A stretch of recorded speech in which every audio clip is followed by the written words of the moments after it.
पाकिस्तान तहरीक इंसाफ के मरकज़ी सेक्रेटेरिएट के बाहर मौजूद हूँ, जहाँ आपसे कुछ देर कबल पुलिस ने भारी नफरी के साथ यहाँ पे पहुँची और यहाँ पे मौजूद पार्टी के कुछ रहनुमाओं कारकुनों को गिरफ़्तार किया गया पुलिस की जानिब से, जिनमें काबिल ज़िक्र PTI के मरकज़ी तर्जुमान और सेक्रेटरी इत्तलात रऊफ़ हसन जो है वो शामिल हैं। पुलिस ने न सिर्फ गिरफ़्तार किया इन लोगों को, बल्कि यहाँ पे मौजूद जो दस्तावेज़ात थी, ख़ास तौर पे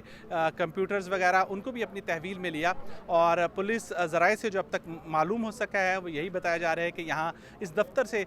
ये मुबैना तौर पे इस किस्म की डिजिटल मीडिया के ऊपर कुछ ऐसा मवाद जो है वो शेयर किया जा रहा था जो कि काबिल ज़ब्त था और जो कि कानून के मुताबिक जो है वो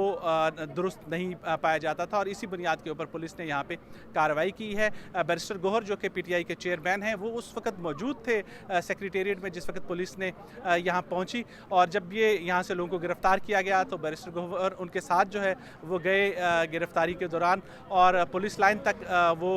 उनके साथ गए। उसके बाद बहरहाल बैरिस्टर गौहर वहाँ से जो है वो पार्लियामेंट पहुँच चुके हैं, और इसके ऊपर PTI ने अपना रद्द-ए-अमल भी जो है वो दिया है और इसको गैर कानूनी कार्रवाई जो है वो करार दिया है। पुलिस की जानिब से बाकायदा तौर पर अगरचे इस कार्रवाई के मुतल्लिक़ अभी तक नहीं किया गया, ना ही जो है वो चार्ज लगाए गए हैं रऊफ़ हसन मरकज़ी जो सेक्रेटरी इत्तलात हैं उनके ऊपर, या दीगर जो लोग यहाँ से गिरफ़्तार किए गए हैं, ना ही बताया गया। लेकिन पुलिस ज़राए ये बता रहे हैं कि यहाँ से कुछ ऐसी कार्रवाइयाँ जो है वो की जा रही थी